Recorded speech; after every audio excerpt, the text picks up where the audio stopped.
everybody, and welcome back to the channel. This is going to be another Magic the Gathering themed video instead of Doctor Who like the first time was. In the shorts category for this, I've been teasing a little bit with like Magic the Gathering polls, and basically every time I go to the store, specifically Target, I always grab a Lord of the Rings booster pack while I'm there.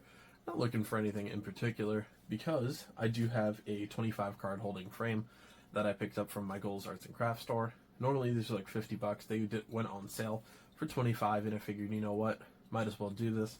Now, Lord of the Rings is probably my favorite, well, not probably, it is my favorite, like, alternate universes, or I should say universes beyond, theme that Magic has ever done, and it really does fit well with Magic the Gathering as a whole, so definitely think it's pretty cool. I picked up the dual deck of Sauron versus Aragorn and Arwen when it first started, coming out a couple years ago, I believe it was, and now they're doing Volume 2, so definitely pretty exciting.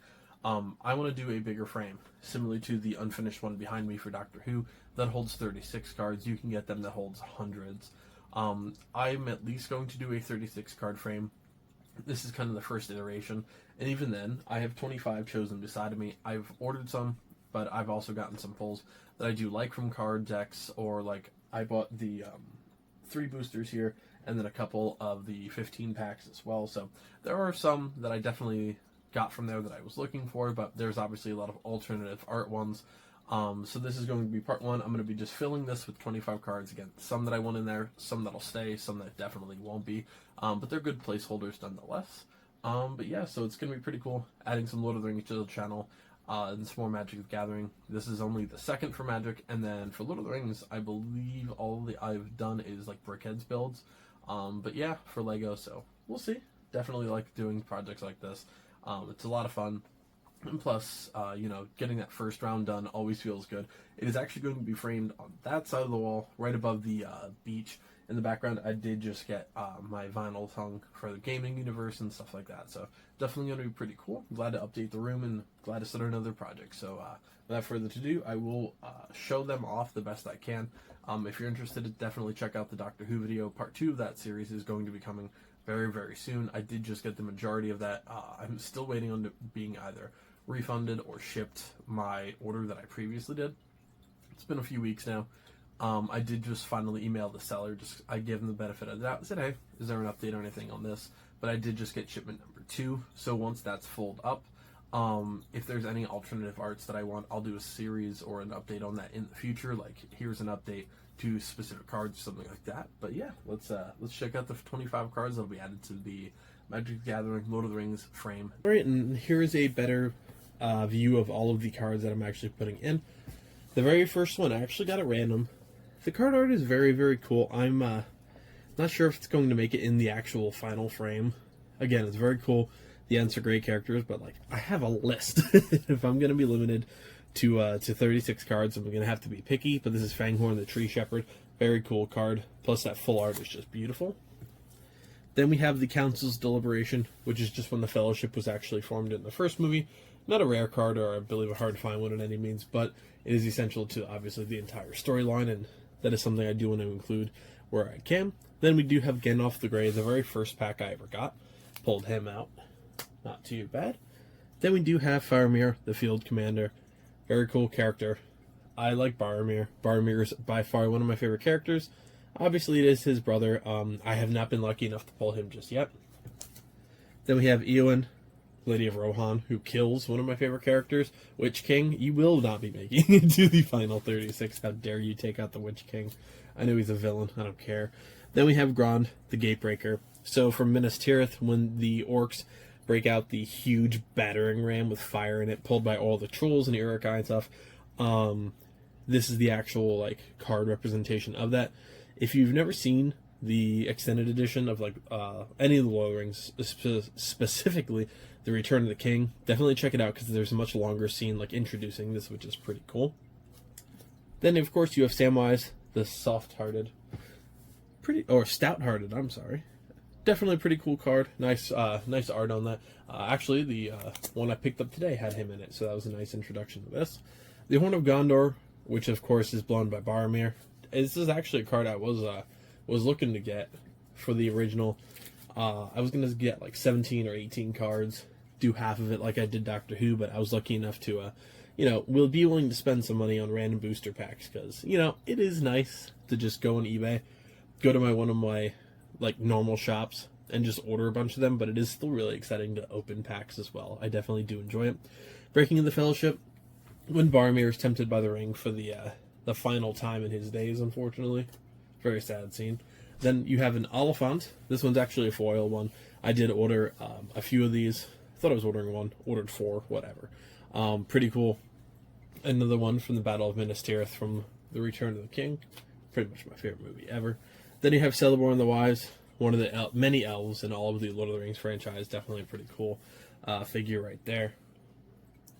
And actually, you know what? I skipped over him, apparently, when I was going through my list of, like, cards, because I ended up ordering a bunch of these with Doctor Who cards, and it was basically just whatever Lord of the Rings the shop happened to have, I was pretty much going to get, so I saw him in there and definitely had to do it.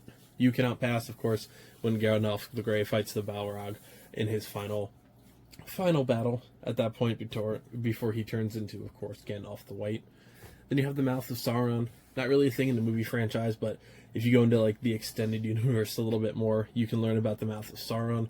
I believe it was, dating myself here, the PS3 game, the Lord of the Rings Conquest, which was just such an awesome game, actually had the Mouth of Sauron as, like, a playable hero. If you've never seen or played Lord of the Rings Conquest, I don't know how hard it is to find, but you need to go play it. It's basically Star Wars Battlefront with Lord of the Rings, and it is amazing. It's probably horrible, and kid me just enjoyed it, but it was so much fun. Here we have just about my favorite card that I've ever bought, Minas Tirith. There's a couple different versions of this. This is the only one the shop had, but I'm still a huge fan of anything related to Minas Tirith. Hey Lego, still UCS series, Minas Tirith, Rivendell size. Make it $800. I don't care. We need it. Gimli, the Counter of Kills. I hate, and you'll see another character coming. You already know who it is. That is Counter of Kills as, like, their moniker. I hate it. I don't know what it is. It's just lame. It's not my thing. You could have had a better one for that, but whatever. Then you have Éomer of the Riddermark.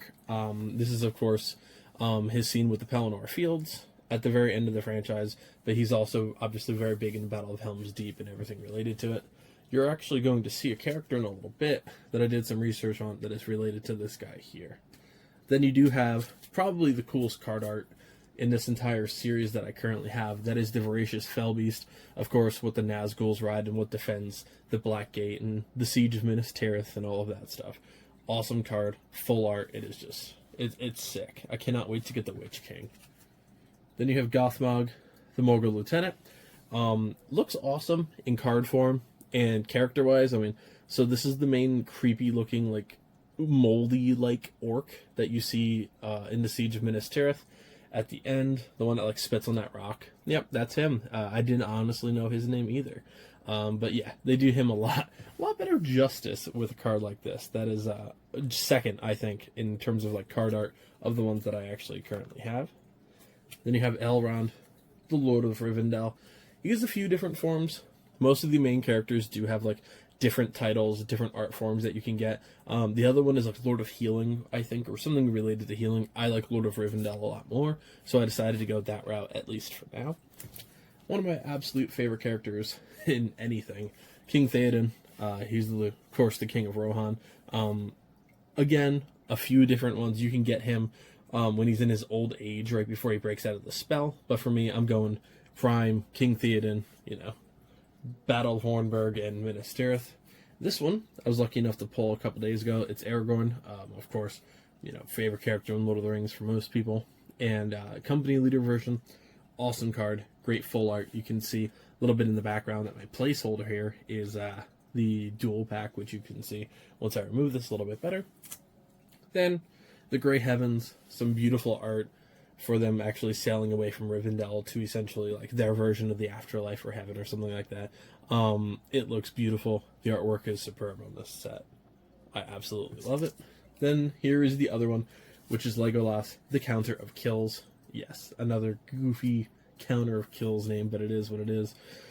Goes well with Gimli. I'll make sure those two are obviously next to each other. I would like to do like as much of the Fellowship as I can on one row, but with 25, obviously you're going to be doing the best you can. But cool card. I did pull him from a booster pack as well a couple days ago, so not bad. The ring, not special. It's like the playable version. You're supposed to, I believe, break this in half, but for me, the ring is obviously important, but all of the ring cards for this series are pretty expensive, and I wanted to buy as many as I could to do one project, and then I'll upgrade it, like I said, throughout, so I'm just glad to at least have a placeholder. And the very last one is Erkenbrand, Lord of Westfold. So this character is not really anything in the movie series. You will actually have to go towards the books or more of like the extended world of knowledge for this guy here. He is actually the person who really leads the Rohirrim in the Battle of Hornburg, or Helm's Deep, whatever you'd like to call it, instead of Éomer. So Gandalf actually gets him after Minas Tirith and after the fall of King Theoden. I believe he takes a much bigger place. I'm not the expert on all of the lore of Lord of the Rings, but he plays a much bigger part in like more of the original story than the movie. So Éomer definitely replaces him quite a bit in the movies, but very, very important still to the Lord of the Rings lore. And then of course here you can see Aragorn and Arwen on one side, Sauron the Lidless Eye on the other. Really nice character art. For me, this is going to stay sealed. I will never open this. Now, if I decide to start playing Magic on my own time again, just as a hobby, never integrated to this channel because I do it for fun. If my buddies and I have ever played it, we do no rules for the most part. Like, we'll ban very specific cards. Typically know, like, if this card is in your hand with exactly 9 health points, you win. Like, we'll ban stuff like that, but as a whole, we're not too picky. I have like 65 decks, I think, just kind of sitting off to the side next to my desk. There's a whole just row of deck boxes underneath things. Right behind Andoril, obviously. From Lord of the Rings, I do have that right behind me, so it's nice to get some of the swords out. My Chaos Blades are still not hung up. I don't know where to put them. They're just heavy and they're massive, so we'll figure that out. But yeah, so now that we went through all of the cards, let me see what I'm going to do in terms of the order here, and I'll be right back. Alright, so 2 things. I'm very happy with how this frame turned out. I think it looks great. I actually managed to have a system all the way down through. Note number 2, I am a moron. So I was looking at a 25 card frame and a 20 card frame. I bought the one that was 20, so I did all that explanation on why I chose 25 cards for almost nothing. So I did remove 5 of them. It happens. Oh well. I'm an idiot. We move on from there. So the first round, up top, I did, of course, the Fellowship of the Ring, or at least 5 of the members that I have from it. Aragorn, Gandalf, Legolas, Gimli, and then Samwise all at the end. Of course, I would like to do Boromir on the end instead of Samwise, and then do like a Hobbit row, but for now, we do what we do. The second row is going to be Mordor and the villains. So the Mouth of Sauron, Gothmog, the Voracious Fellbeast, the Gatebreaker, and then the Oliphant, of course, to the end. Here we have more of like the human side of things with Rohan and Gondor. So we have King Theoden. My tripod is just not agreeing with me right now. Theoden, Faramir, Éomer, Eowyn, and of course Erkenbrand to the end. And then of course on the bottom is kind of like these, what was left, because I had 10 cards left. Obviously the ring, obviously Minas Tirith, and obviously Elrond were going to be the 3 that I did no matter what. And the last 2, it was tough with the rest of it. So I ended up doing the Horn of Gondor and You Cannot Pass. My favorite card out of anything with Lord of the Rings is actually one of the Balrogs, which I definitely want to grab. Not too expensive, but obviously, like I said, I just wanted to do some at a time. So, yeah, my bad. I apparently can't count the 20. Or I can count the 25. I just can make 5 spots up. So, yeah, this will do it for now with the Lord of the Rings project. Let me know if you have any favorites card-wise or anything like that. It's a lot better to do it where I have it like pressed up against my monitor here. Yeah, you can see some toys and stuff in the background, but I definitely do like this a lot better than my Doctor Who frame when it comes to filming it, just because the reflections are terrible. So yeah, like, comment, subscribe if you can. Helps me out a lot. Thank you for joining me for another project, and I'll see you next time. Have fun, everybody.